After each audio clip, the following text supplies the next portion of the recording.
Olá, eu sou Cavalcante Júnior e este é o Pode Vir, o podcast da vida acontecendo. E quem senta-se à mesa neste episódio é o professor Davi Oliveira, da Universidade Federal do Ceará, para conversarmos sobre o direito à memória. Davi, seja muito bem-vindo ao Pode Vir, é uma satisfação reencontrá-lo depois de tantas décadas. Agora, neste espaço de conversa, prazer enorme, seja bem-vindo. Obrigado, Cavalcante, é uma satisfação lhe reencontrar e estar aqui. Eu gostaria de começar pela compreensão do direito à memória. Para quem está escutando essa expressão pela primeira vez hoje, como é que você apresentaria o direito à memória? O direito à memória ela pode ter várias acepções, né? Eu vou trazer um recorte aqui, que é um recorte ligado à ideia de justiça de transição. O que é a justiça de transição? É uma justiça feita para pensar transições entre regimes autoritários e democracias. E, nesse sentido, a memória é um elemento muito disputado pelos regimes autoritários quanto pelos regimes democratas. Então, você vai ver, por exemplo, no regime de 64, na ditadura civil-militar, há uma dificuldade dos golpistas em falar em golpe militar. Eles vão falar de revolução, de contra-revolução preventiva.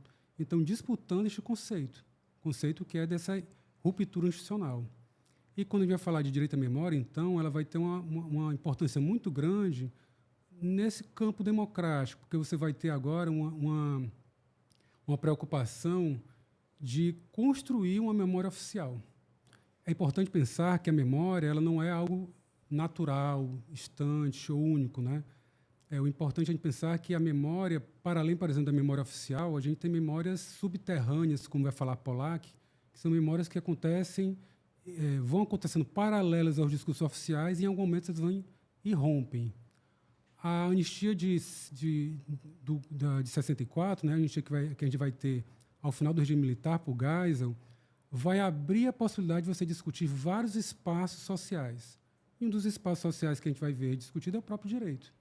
Então, a gente vai pensar, por exemplo, no elemento de comemorar, né, de memorar junto, de lembrar junto nesse sentido, um elemento muito importante. Por isso, as datas oficiais, as praças públicas, os monumentos, os documentos serão rememorados e comemorados.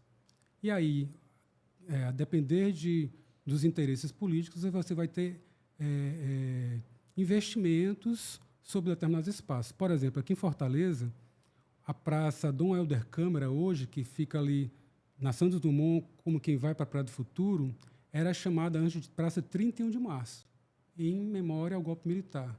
Então, você vai discutir, por exemplo, espaços sociais para poder fazer uma discussão, enfim, sobre esses espaços públicos e como eles funcionam. Davi, por que no Brasil existe tanta resistência a essa memória oficial? Pois é, assim, me parece que o nosso modelo, né, diferente de outros modelos sul-americanos, foi um modelo que não teve uma discussão completa sobre o regime militar. Então, você vai ter como é comum no Brasil, né? O Brasil, a história brasileira é feita de golpes e redemocratizações, golpes e redemocratizações. Por exemplo, em 1889, né, a chamada República, né, foi um golpe, uma quartelada militar que instaura a República, né, e que acaba com o poder monárquico e instaura uma República. A gente houve outras investidas, Vargas também, houve tentativas de golpes. Então, isso é uma constante no nosso regime, né, no nosso modelo social, e sempre acomodando os interesses de cima para baixo. Então, por exemplo, essa discussão, essa resistência que você fala, né, sobre essa memória, a memória oficial, ou as memórias que estão em disputa, elas vão dialogar com isso, né, com não haver uma educação e uma cidadania que façam com que as pessoas entendam que esses processos sociais, a própria democracia, é um direito, é uma aquisição muito grande para a sociedade. Então, como a desigualdade é muito grande, se utiliza-se, né, dessas memórias construídas, né, para se manter determinados privilégios ou regimes de governo. Por exemplo, hoje em dia, quando alguns grupos falam de festejar o golpe militar, com certeza pensando muito mais em estabelecer e renovar privilégios que estão sendo atacados do que em discutir, de fato, o momento. O que é evidente, a violência, Cavalcante, a violência sobre as populações indígenas, estão vindo alguns documentos, algumas pesquisas sobre isso, que triplicam ou quadruplicam o número de mortos e desaparecidos no Brasil. Assim, com violências muito grandes na abertura de rodovias e de aberturas das zonas pecuárias, né, de gado, etc. Então, tem uma violência aí que não é dita nesses debates quando você pede a volta do regime militar, a volta do golpe, a volta dos militares. Então, é importante também pensar o seguinte, assim, quando você fala de memória e memória oficial, essas construções elas são investidas, como eu falei, assim, de poder, né? Então, por exemplo, você pensar sobre uma memória oficial sem levar em consideração as populações que foram perseguidas, porque é curioso, a palavra anistia, por exemplo, e aí eu volto para falar de direito à memória, né? A palavra anistia é uma palavra que, em sua raiz e na construção do instituto jurídico, ela é um esquecimento oficial. Então, eu esqueço tudo que aconteceu, pelo menos do ponto de vista jurídico, para que a gente possa viver em sociedade de novo. Os estudos mais recentes comprovam que mais importante do que o esquecimento é a memória, é discutir a memória, é apaziguar por reparação, por reforma das instituições, por anistia também, né? Mas por direito à memória e por direito à verdade. Então, por exemplo, neste contexto de memória oficial, você ter acesso e ter sido realizado pelo governo Dilma, né, a Comissão da Memória e da Verdade, é importantíssimo isso, né? Porque você começa a ver pessoas que estavam desaparecidas, você começa a encontrar corpos, você começa a encontrar histórias, consegue tocar a vida das pessoas que ficaram viúvas não oficialmente. Então, quer dizer, há um conjunto de elementos que repercutem sobre determinado tipo de memória. Então, quando se fala, por exemplo, assim, da memória dos anistiados, né, é uma memória que quase ninguém conhece, né? Assim, você tem pouco acesso a isso, assim como várias outras memórias de grupos oprimidos e violentados na sociedade, né? Isso também na democracia, mas quanto ao regime militar, isso é muito evidente, que esses grupos foram esquecidos. Por exemplo, outro elemento importante, né, assim, quanto memória. A minha tese de doutorado foi sobre memória de militares. Eu fui buscar algo que geralmente não se discute, né? E o que esses militares colocavam, eles traziam um conceito que era de desanistia, que o momento em que eles viviam, a situação jurídica que eles viviam, era uma situação pior do que antes da anistia. Porque havia, depois de voltar para as Forças Armadas, de serem reincorporados, uma desigualdade, uma discriminação muito grande sobre suas histórias, sobre suas patentes, sobre, etc. Então, quer dizer, é uma memória super importante a ser conhecida, né? Relatos e socialmente conhecida, e a gente não tem acesso porque, enfim, fica determinados grupos utilizando politicamente esses elementos. Davi, memória e verdade são conceitos indissociáveis, né? Como é que esse campo de estudo, quais são as contribuições que esse campo tem trazido mais recentemente na sociedade brasileira? Muito boa essa pergunta. Assim, Cavalcante, o direito à memória, ela está muito incutida com essa ideia de uma memória oficial, e aí você vai ter sobre essa memória oficial vários tipos de investimentos, né? Por exemplo, quando eu anistio, eu destaco a memória. Eu destaco algo para ser lembrado, mas que não gerar efeitos jurídicos. É isso que quer dizer anistia. Mas é uma memória que eu destaco. Porque, em regra, na verdade, o que a gente tem é um conjunto de... O ser humano, né? Tem um texto muito curioso do Borges, que é o Funes, o Memorioso. Funes é um personagem que leva uma queda e depois ele, ao contrário de qualquer pessoa, ele começa, na verdade, a não esquecer mais nada. E essa condição extremamente anatural, artificial de não esquecer é o que é o destaque para ele. Ele lembrava de tudo que acontecia, de tudo que tinha feito no próprio dia. Coisa que eu já não consigo fazer, né? Quer dizer, eu já não lembro o que é que eu fiz agora pela manhã, o que é que eu pensei pela manhã, mas ele lembrava de tudo isso. Até o momento que ele chegou no estafa e não aguenta. Então, o movimento natural humano é do esquecimento. Então, esses destaques legais são estratégias de você trazer algo e dizer, olha, eu lembro disso, no caso da anistia, mas isso não gera efeito. Outra forma de você discutir a memória é quando você tem um patrimônio, por exemplo, né? Então, o patrimônio edificado brasileiro, que, em regra, ele é europeu, quando ele é tombado, ele é lembrado. Mas as tradições que são indígenas e que são negras, quilombolas, etc., que não têm um patrimônio edificado. Então, aí o que é que o direito brasileiro fez em 88? Criou um patrimônio que se chama patrimônio cultural imaterial, que é para eu registrar manifestações, pratos, danças, sei lá, cantorias, modos de fazer, quer dizer, modo de fazer uma panela, modo de entalhar uma madeira, que isso também é importante para o patrimônio, para eu lembrar, no sentido de comemorar também, né? Então, eu destaco e passo a lembrar. Tudo isso é direito à memória, né? E o direito à verdade é o direito em que você consiga acessar dados, digamos, oficiais. Então, dizer, eu preciso que o Estado me diga o que aconteceu com o meu vizinho ou com o meu colega de faculdade que saiu de casa e não voltou mais. O que aconteceu? O que de fato aconteceu com ele? Então, são duas coisas de fato diferentes, mas que, como você bem observa, caminham muito próximo, né? Quando a gente fala de direito à verdade, o que se quer é que o Estado abra, por exemplo, documentos que permanecem secretos, por exemplo. O que é que de fato aconteceu nas Forças Armadas? O que aconteceu no DOI-CODE, no DOPS, com os corpos que passaram por lá, com os aviões com as pessoas que foram desaparecidas e nunca mais voltaram. O que se quer é isso, né? A abertura de arquivos, né? E que o Estado oficialmente se pronuncie sobre isso. O que, de fato, é muito ruim, porque no que os militares não falam isso, essa questão não fecha, né? Se a gente fosse falar de psicologia, né, a gente poderia dizer assim, essa questão está aberta ainda. Psicologicamente mesmo, na psicologia da sociedade, está aberto isso, porque a gente precisa fechar essas questões, por exemplo, os corpos, os desaparecidos, para a gente poder, de fato, apaziguar e seguir.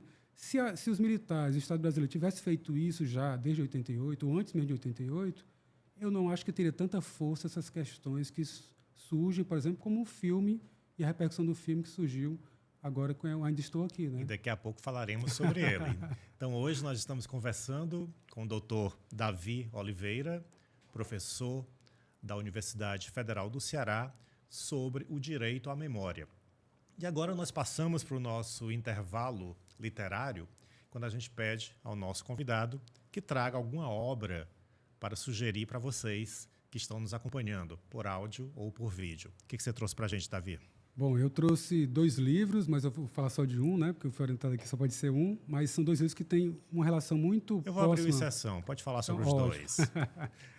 Esse livro aqui é então, mostra aqui para a gente, por favor. É do Marcelo Rubens Paiva, o livro Ainda Estou Aqui, que gerou o filme, né?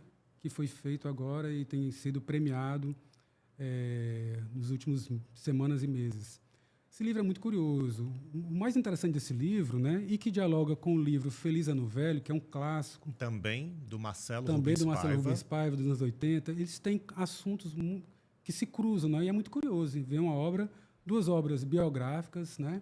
Em um ele fala dele, do acidente que ele sofreu em 79, mas cruza pelas histórias familiares. A Eunice já aparece aqui, e a Eunice, que é personagem central do Ainda Estou Aqui, já aparece aqui, do cuidado que ele tinha e da relação de confiança que ele tinha com ela. Quer dizer, tem outros elementos que não aparecem no Ainda Estou Aqui, que aparecem neste livro. Mas eu queria dar um destaque ao Ainda Estou Aqui. Convido todos a lerem este livro, é um livro excelente. Marcelo escreve muito bem, né? E o que é mais curioso desse livro é porque ele dialoga com 2 elementos que aparentemente são antagônicos, né? Que é a memória e o esquecimento. À medida que ele está vendo a mãe dele com Alzheimer, né, e esquecendo de fato, esquecendo dos familiares, esquecendo dela, e ela que teve uma vida muitíssimo dura, né, você tem também um resgate da memória do pai, do Rubens Paiva, né, do deputado que foi desaparecido na ditadura militar. E ele fala muitas vezes disso, da memória, ele coloca a memória e diz assim, que a memória é como se fosse uma areia e em camadas, que uma coisa não exclui a outra e ela vai se redimensionando. Então, fatos... É muito curioso isso para quem discute memória, né? Porque ele vai dizer assim, fatos que na minha infância eu vi de um jeito, na adolescência eu vi de outro, e na vida adulta, e hoje eu vejo de outra forma. Quer dizer, é o mesmo elemento que, de alguma forma, vai se modificando, né? Então, não há algo nesse sentido duro e então, intocado, né? Mas, pelo contrário, está todo o tempo em relação e se reconfigurando.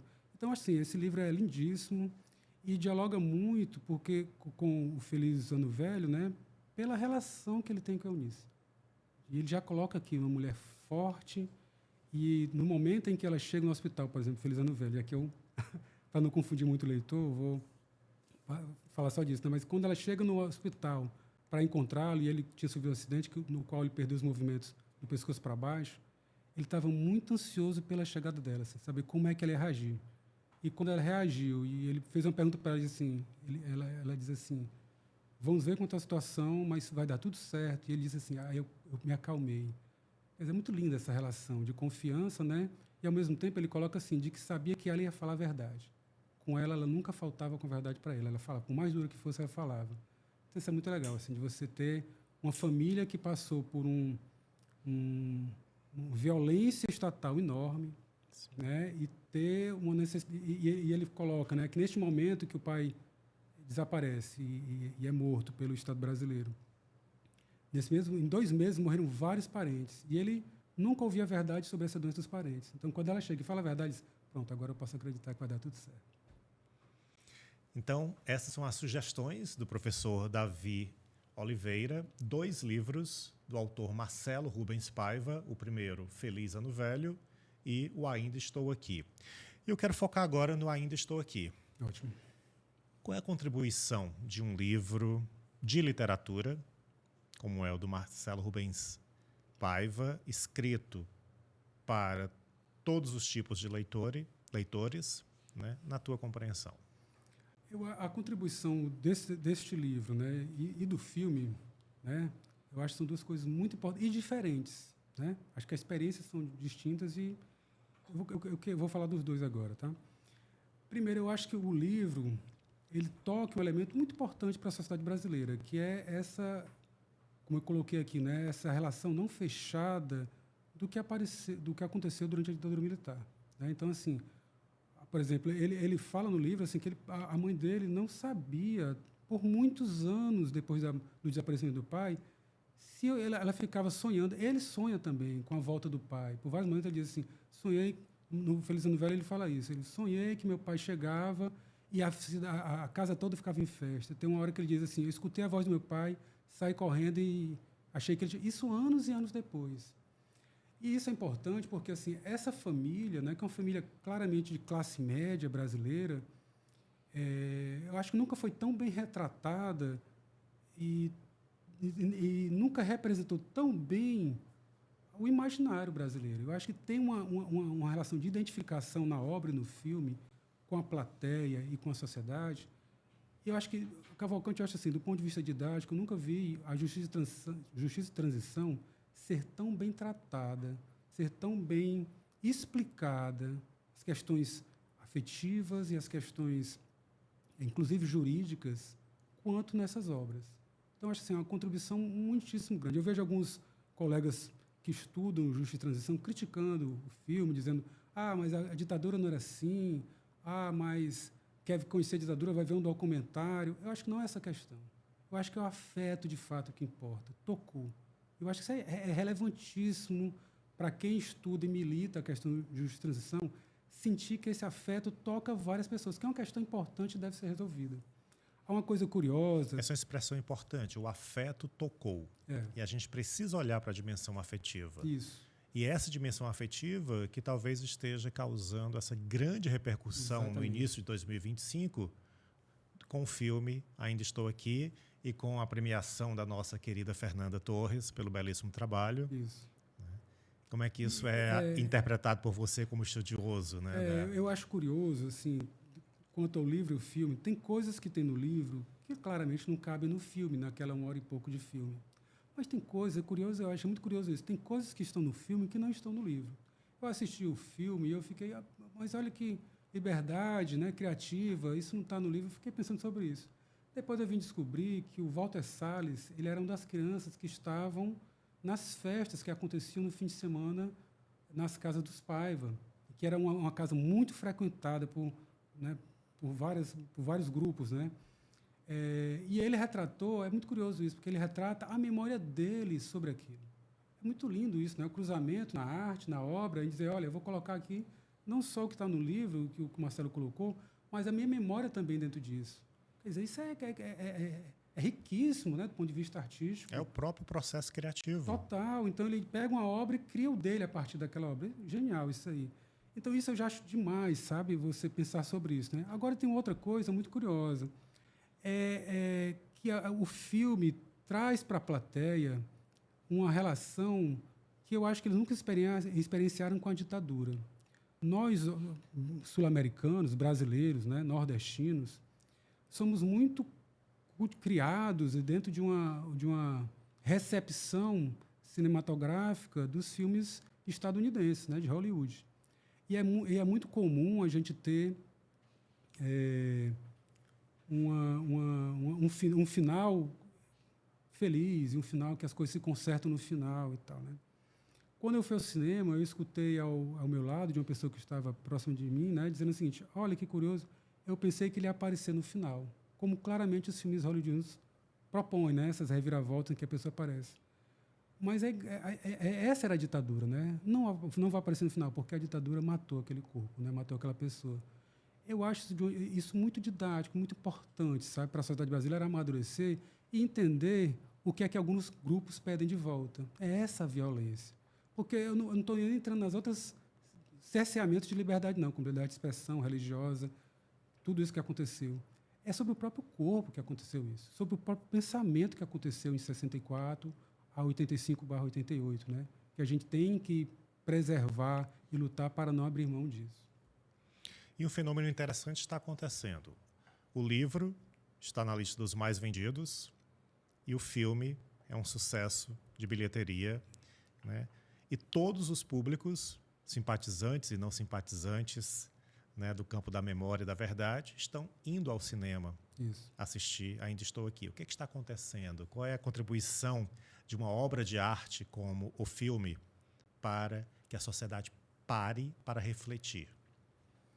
Pois esse é o rico, né? É o belo da arte, né? Assim, a arte como dando sentido à vida, né? Então, assim, em vez de você ver a arte como um elemento plenamente somente uma peça criativa, né? Ela está, de fato, influenciando a mentalidade, né? E, pelo menos é assim que a gente espera que essa onda continue, né? Por exemplo, a gente percebe que, a partir do filme, a gente teve mudanças em uma decisão sobre desaparecidos, incentivos a determinados modelos de lei. Eu vi aqui a Secretaria de Direitos Humanos, recentemente, valorizando, que a Secretaria de Direitos Humanos aqui do Ceará, na pessoa da Lúcia Alencar, ela tem desenvolvido, junto às escolas secundaristas, uma disciplina optativa sobre memória e verdade. E ela está sendo super procurada, essa disciplina. Então, assim, a Secretaria de Direitos Humanos, por exemplo, do Ceará, sensível a essa questão, tem aberto canais de desenvolver políticas públicas sobre isso. Então, assim, o que eu espero, né, que continue, é que, de fato, a sociedade, entendendo a força, né, e os apelos históricos, né, que necessitam ser observados, que a gente, de fato, se detenha para pensar questões que ainda não foram resolvidas, né? Então, por exemplo, eu espero que, de fato, a sociedade entenda que é importante, obviamente, não pedir esse retrocesso de novo, como a gente viu nos últimos anos alguns grupos pedindo, né? Mas, para além disso, que a gente avance, né? Porque tem questões de transição, de justiça transicional, que ainda não foram resolvidas, Cavalcante.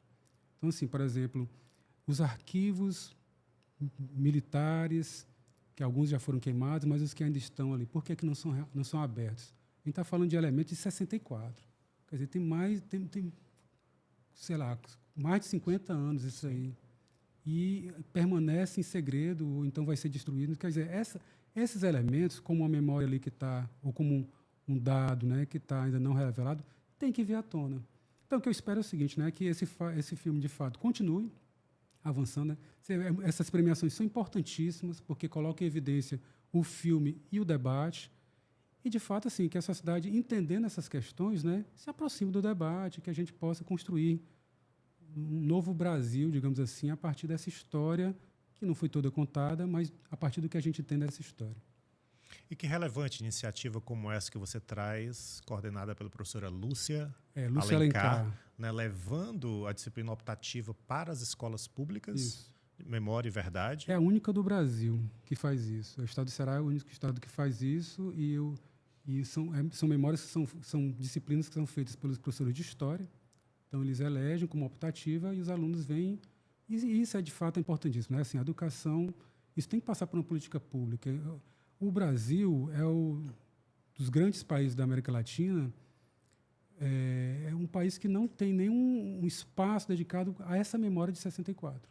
Você vai na Argentina, você tem isso, apesar do Milei agora estar desmontando os aparelhos de memória de lá, mas tem. Você vai no Chile, tem um enorme museu de direitos humanos, em que você vai lá e vê o passo a passo do golpe do Pinochet sobre o Allende.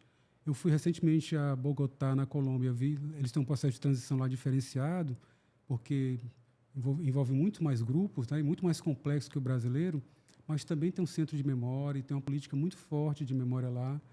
E o Brasil, por exemplo, não tem nada disso. A gente vai fazendo discussão sobre um busto, sobre uma praça, é um Deus nos acuda, como se fosse muito importante ter um torturador dando nome a uma praça.